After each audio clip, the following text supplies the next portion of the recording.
there. I didn't see you there. Sorry about that. I was just practicing screaming for no reason. You guys might notice I got a new camera. Isn't it like the best thing ever? Look how crisp it is. First video in 4K. Okay, that's out of the way. Let's get to the topic of the video. Sorry for my Jedi Master Yoda style haircut in this video.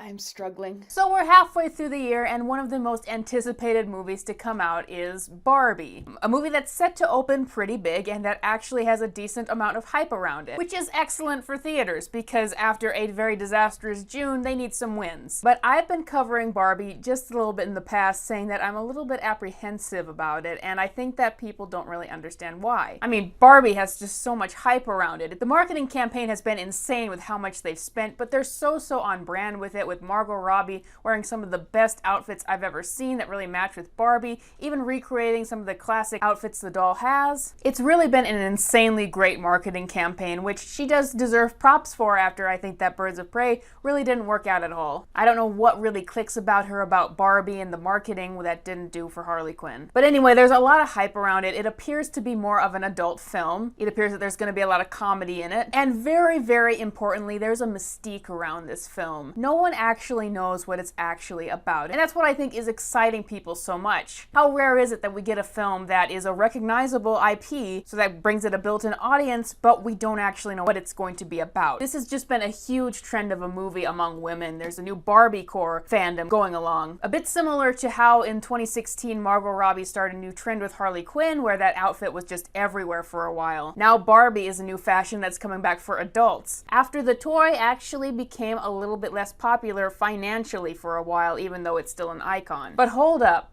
You don't know what this movie is actually about. No one does. Well, that is, nobody except us people who obsessively follow films and get all the insider information as it comes out. Barbie has primarily been advertised as a fun summer film that has an adult skew and who appears to have maybe a deeper message about it. But what you have to know about Barbie is it doesn't just have a deep message. It is a highly political and socially motivated film. That is what all of the test screenings, both positive and negative, had said, that it is very ham-fisted feminist messages about gender dynamics and bodily image and all of that sort of thing. And that makes people behind the scenes that know this a little nervous, because introducing politics into films has been a really big contention in the past few years. Entire YouTube channels have been built on commenting about this, you know, using the term woke. I think that this film has really gone under the radar because it is a girl's toy. I think that most people haven't really been looking into it. It's not based on a pre-existing franchise or anything. But while it's expected to maybe ruffle the feathers of conservatives, I've even heard some liberal places saying that this movie might be a little much for the masses. But what actually is in this film? What might make it a controversy? The purpose of this film is to start a conversation. That's what I've heard, and I think that a lot of people going into this as a fun, subversive film might be a little bit surprised. But I want to read you the plot of the film, or this is not an official leak. This is what a Twitter user named Lauren Masters, props to her, she put this together basically off of what we know from the plot, what we've seen in trailers, what we've heard in interviews, and put together what I think is a pretty good description of what's probably in the film. Once again, this is not a plot leak of the film, this is just speculation. Some of it sounds very accurate and some of it is not, but I'll go through it. And tell me if you think that this film is going to ruffle any feathers. Act 1, Barbie Land. In Barbie Land, everything is perfect. Barbie goes about her day, parties, and occasionally talks to Ken, who is only happy when she looks at him. That is factual, that is said in the official narration of the film. Barbie Land is this place where quote-unquote feminism and equality have all been solved. The Barbies are in charge, the women, and the Kens are little more than accessories who can show up to be dance partners to Barbie if they desire, but otherwise don't really have any purpose in the land. That's what you get from the promotional, where all the Barbies have a very special job, but all the Kens are just Ken. So Barbie Land seems like a utopia until one day, the main Barbie, played by Margot Robbie, starts to change. Her shower gets cold, her heels become flat, right after she started having an existential crisis where she was questioning about death. Good night, Barbies! I'm definitely not thinking about death anymore. So she seeks out the advice from a damaged Barbie, who insists that she visit the real world to find out the truth about the universe. Meanwhile, Barbie's Ken, played by Ryan Gosling, has been very frustrated because his only purpose in life is to be Barbie's boyfriend. But Barbie isn't really interested in him. In fact, she's kind of annoyed by him. But he tries to tag along to Barbie's journey, and since he's already there, she begrudgingly lets him. So in the real world, Barbie and Ken discover that it's not like Barbie Land at all. Men harass Barbie. They're very sexist. Not all girls adore her. Girls dress Barbie down because they feel insecure about her perfect body image. Now this part is a little bit sketchy, but Barbie apparently meets somebody who she's connected with. It's probably her owner, and I think it's played by America Ferrera. And apparently this is just a speculation, I'm not sure if it's true, that this woman has been losing her imagination, and that's why Barbie has been having so many troubles. Meanwhile, the Mattel CEO discovers that Barbie has entered the real world. And apparently this Mattel CEO, who is one of the villains of the film, is revealed that he is basically this scummy man who wanted to maximize profit of Barbie, so he reshaped her into the image of the perfect woman. And that's why Barbie is so perfect and so unattainably amazing. He wants to keep power over girls' self-worth and imagination. And he wants to capture Barbie to make sure that this information is not revealed to the world. Once again, this is speculation. It sounds like it's likely to be true, but we don't have this confirmed. Meanwhile, Ken discovers that the real world is all run by men and that they can do whatever they want, or so he thinks. You see that a little bit in the trailer. Ken ends up deserting Barbie and heading back to Barbie Land to stage a Ken revolt because he doesn't want to be just Ken anymore. So Barbie discovers the truth about herself, but she meets the original founder of Barbie, who laments what Barbie has become and helps Barbie escape. America Ferrera's character and her daughter help Barbie escape, and Barbie apparently invites them all to go back to Barbie Land,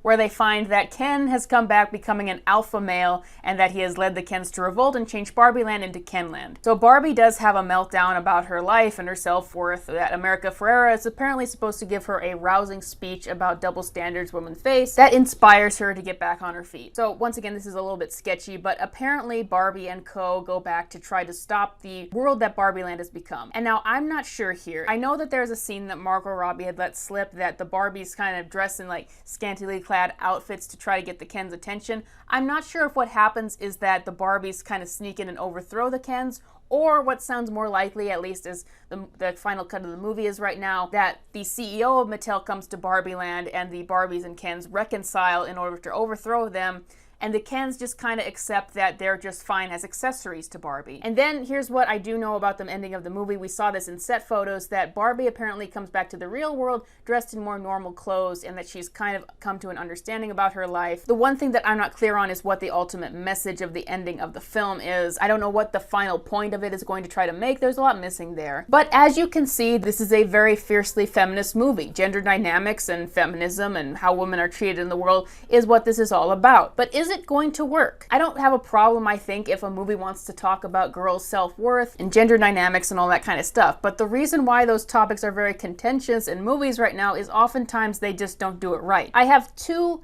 major problems with this plot leak. Once again, this is all speculation. I don't know if this is actually how it plays out or if there's more context. I have a problem with them apparently inventing this Mattel CEO to basically blame all the perceived problems of Barbie on him. That sounds like Don Quixote chasing windmills to make up this fictional scenario where all the problems that Barbie has come under fire for are based on this fictional male chauvinist. The other problem that I have with it is this idea that little girls are really damaged because Barbie has been giving them false ideas about their self-worth and this unattainable image. I have to do more research on this, but as a little girl who used to play with Barbie, Barbie never damaged my self-image. And I don't know any little girls anywhere who ever had a problem with the way Barbies look. In fact, the reason why Barbies were popular is because girls like to play with pretty things. When Barbie tried to be a bit more progressive and added in the curvy Barbie, its sales actually fell. So I have a problem with projecting that on little girls when I think that little girls are actually really carefree. I think that it's adults who grow up and look at these toys and blame them for all of Earth's problems, which might be something that they bring up in the movie. I don't know. I heard a little bit of that in the interview, so let's see. But I also really have a problem with how I think that the Kens are treated in this movie. Ken sounds like he might be more of a sympathetic character to me because he's a toy who was only created to be an accessory to Barbie. So what does he do when his Barbie doesn't like him? What's his purpose? But while I think it would be bad if the ending of the movie is that the Kens just get overthrown because they're just bad, I also think that it is kind of a hypocritical narrative to say that, oh, it's okay if men are just accessories without their own story, because Kens basically represent men in this movie. Imagine if you said that women are just fine as accessories. It's okay if they don't have their own story and that they're just there to support men. That wouldn't fly. but this is just me speculating based on what I've heard about the movie. I have to see how it plays out. I have to see what they left in the film, but I hope you understand that this is why some of us have been a little squeamish about how the Barbie movie is going to play out. Is it going to get a huge opening where people are just excited to watch this fun film and then they're treated to very divisive political narrative? Some people are going to love the film for it. Some people are going to hate the film for it. The thing I'm really concerned about is theaters really need a win right now, and I don't think that they need another divisive film that drives people away. I'm still going to go see Barbie for myself. I want to see how it handles its narrative, but I'm nervous about it. I know that my channel is 94% men now, 92%, something like that, and maybe the most men who might be offended by this movie might not even see it in the first place. I don't know. But are you enticed to see it after this little bit of a plot insight I gave you? Let me know in the comments below, and I will see you guys next time. Definitely have a Barbie review out. As always, you can support me on Patreon. It costs only $5 to sign up. Thank you, Patreon J. As always, if you want to watch my own films, click the short film playlist below, and I will see you guys next time.